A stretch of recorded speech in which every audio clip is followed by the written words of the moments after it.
Postal ব্যালটে vote চুরির চেষ্টা। Postal ব্যালটে বিশেষভাবে সক্ষম বৃদ্ধকে ভোট দিতে চাপ।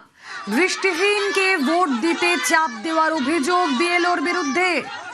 বিএলওর বিরুদ্ধে প্রভাব খাটানোর অভিযোগ পরিবারে। রায়গঞ্জের মারাইকুড়ায় তুমুল উত্তেজনা।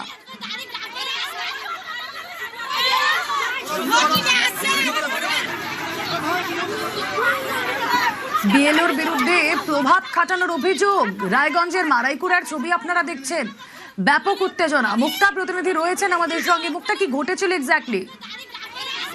দেখো রুমেলা, রায়গঞ্জ বিধানসভার 61 নম্বর বুথে আকালু হোসেন রয়েছেন, যার বয়স 85 বছর, এবং আজকে প্রতিবন্ধীদের ভোট প্রক্রিয়া শুরু করেছেন নির্বাচন কমিশন। সেই 61 নম্বর বুথে যে আকালু রয়েছেন, সে দৃষ্টিহীন। সেখানে গিয়েছিলেন বিএলও এবং তার সঙ্গে 3 প্রতিনিধি। সেখানে গিয়ে বলা হয় তাকে ভোট দেওয়ার জন্য, এবং সেই ভোটার আকালু হোসেন বলেন যে আমার মেয়ের সামনে আমি ভোট দিব, এইভাবে আমি ভোট দিব না। তখনই বিএলও চাপ সৃষ্টি করে এবং হুমকি দেওয়া হয়, যদি ভোট না দেওয়া হয় তাহলে কিন্তু আপনাদেরকে সবাইকে পুলিশ দিয়ে অ্যারেস্ট করে দেওয়া হবে। সেইভাবেই হুমকি দেওয়া হয় পরিবারকে। তারপরে তার নিয়ে ছুটে গিয়ে বাইরে লোকজনকে জানানো হয় যে ভোট চুরি করতে এসছে বিএলও এবং নির্বাচন আধিকারিকরা এসছে।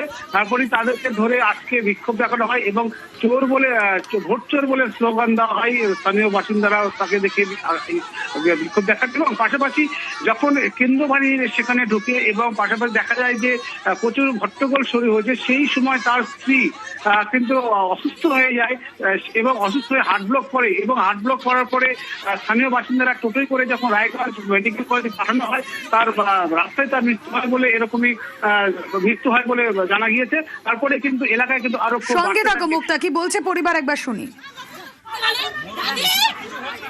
বলছে কি আমি এনাকে ভোট দিতে লাগবে, না দিলে এদেরকে তুলে নিয়ে যাবে। আমি দিব, আমার মা অসুস্থ, দেখতে পাই না। বলছে না ওনাকে দিতে হবে, ওনায় না দিলে আমি না ওদেরকে উঠিয়ে নিয়ে যাবো। ওরা অফিসার গুলা বলেছিল, আমার দাদাকেও থাকতে দেয়নি, আমাকেও থাকতে দেয়নি। ওই ভয়ে তো আমার মা স্ট্রোক করে মারা গেছে। আমার মায়ের মৃত্যুর জন্য ওরাই দায়ী।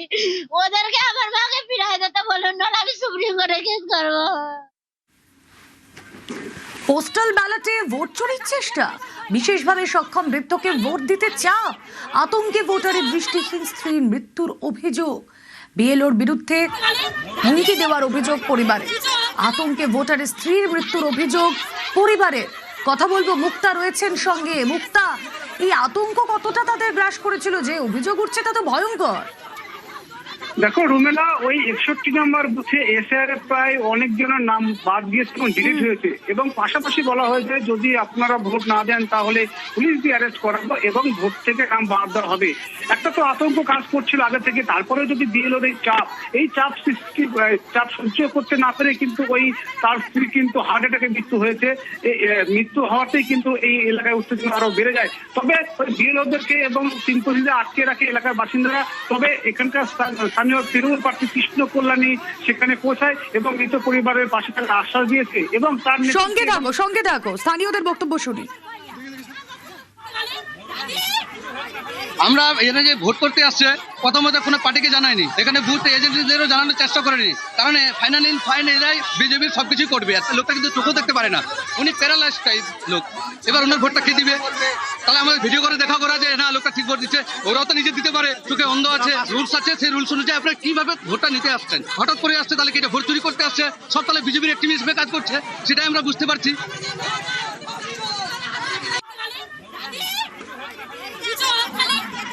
বিএলওর বিরুদ্ধে পোস্টাল ব্যালটে প্রভাব খাটানোর অভিযোগ।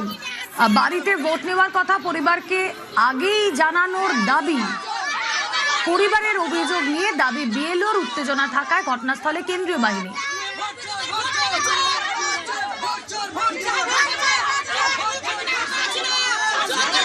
কি বলছেন বিএলও একবার জানার চেষ্টা করি। প্রতিনিধি মুক্তা রয়েছেন সঙ্গে। মুক্তা, বিএলওর কি সাফাই? এখন সেখানে বিএলওকে জিজ্ঞাসা করা হলে তিনি বলছেন যে নিয়ম মেনেই ভোট যারা বয়স্ক রয়েছে তাদের ভোট নিতে আসা হয়েছে এবং এলাকাবাসীরা আটকে রেখে দিয়েছে। কিন্তু এলাকাবাসীরা বারংবার প্রশ্ন করেছেন যে যদি পোস্টাল ভোট না কিছু প্রক্রিয়া থাকে সেই ক্ষেত্রে তৃণমূল, বিজেপি, কংগ্রেস যারা এজেন্ট থাকে তাদেরকে সামনে রেখে বা বাড়ির সামনে রেখে এই প্রক্রিয়া করতে হয়, ভোট নিতে হয়। কিন্তু কাউকে খবর দেওয়া হয়নি।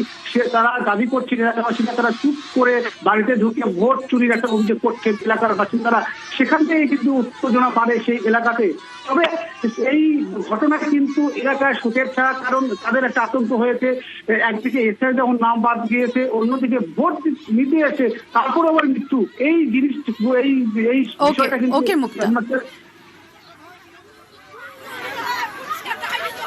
ভোটার ভোট ছিল মানে আগের থেকে মানে মেম্বার বা অন্যান্য বিরোধী পার্টিরা কেউ জানেনি বলে ওরা বলেছে আর কি টাটকা পোস্টাল ভোট 85+। বয়স্ক মানুষ, ওই বাড়ির লোককে বলেছিলাম আমি সকালবেলায় যে আজকে আসবে, এমনি এমনি ইয়েতে বলা হয়নি। বিএলও ওরা বলছে যে কেন আমি আগের থেকে জানাইনি এদেরকে, ওদের সন্দেহ যে ভোট মানে জানানো হয়নি, কোথায় পড়বে না পড়বে ওরা জানে না। বিএলও কমিশনের বিরুদ্ধে ষড়যন্ত্রের অভিযোগ তৃণমূলে। বিএলও ও ভোট কর্মীদের শাসানি তৃণমূল প্রার্থী কৃষ্ণ কল্যাণী। বিজেপির হয়ে কাজ করার অভিযোগে সরব তৃণমূল প্রার্থী। মৃতের পরিবারের পাশে থাকার আশ্বাস কৃষ্ণ কল্যাণী। আপনি কি ভোট দেওয়ার অধিকার আছে? তাহলে আপনি কেন বাড়ির লোককে বের করে আপনি ভোট দিতে দিতেন? বাড়ির লোক, অন্ধ লোক উনি দিবেন না, তাহলে আপনার অফিসে ভোটটা দিয়ে দিতেন বিজেপিকে। তাহলে তো কমসে কম প্রাণ ছেড়ে যেত না। এই প্রাণের দায়বদ্ধতা কার? আপনি। আপনার মাইক্রো যারা আপনার দায়বদ্ধতা। আপনি বিজেপির কৃতদাস হয়ে এখানে কাজ করতেছেন, তো একদম মামলা হবে, জবাবটা দিতে হবে আপনাকে। ভোট নিতে আসেন, কেন ওর পরিবার ভোট দিতে পারবে না? অন্ধ কেন পারবে না? আপনারা কেন বলছেন বের করে দিচ্ছেন? লজ্জা করেন। বিজেপির কৃতদাস হয়েছেন আপনারা, দাঁড়ান, আপনার লজ্জা করে না? ক্ষমতায় আসার জন্য মানে ভোটটা কেড়ে নেওয়ার একটা চক্রান্ত করতেছে, ষড়যন্ত্র করতেছে। আমি আমার পশ্চিমবাংলার প্রত্যেকটা জনগণকে বলবো, আপনারা সজাগ থাকুন। এরা ছলে বলে কৌশলে ষড়যন্ত্র, এদের কাছে মানুষের মৃত্যুর কোনো মূল্য নেই। যারা এই ধরনের ঘটনা ঘটিয়েছে করার থেকে করা সজা, তাদেরকে ইমিডিয়েট গ্রেফতার। যতজন এখানে ভোট নিতে এসেছে একজনকে বক্সা যাবে না, তাদেরকে অবিরাম এখনই ওনাদেরকে গ্রেফতার করতে হবে, আর ওনাদের বিরুদ্ধে মামলা হবে, আর উপযুক্ত আমরা শাস্তি চাই। আগে থেকেই অসুস্থ ছিলেন মহিলা, সব দিক খতিয়ে দেখা হচ্ছে, জানিয়েছেন উত্তর দিনাজপুরের জেলা শাসক। এরকম না কি বিএলও এগেনস্টে হয়েছে, ওখানে লোকজন বিরোধ ছিল। আমি যে প্রথম যে শুনেছি কি ওখানে অসুস্থ হয়ে গেছিলেন উনি, অসুস্থ পরে উনি অন দ্য হসপিটাল, মানে কি যে ওনার যে শোনা যাচ্ছে কি ওনার এক্সপায়ারি সম্ভবত হয়ে গেছে। তো কিন্তু এটা একটু বিএলও উপরে কিছু নেই, আমাদের টিম ভালো করে গিয়েছিল। এটা ওনার এজ একটু বেশি ছিল, উনি আগে থেকে অসুস্থ ছিলেন। ওটা আমরা দেখছি কি কীভাবে ওটাকে মানে কি ওখানে ভোট হয়ে যায়।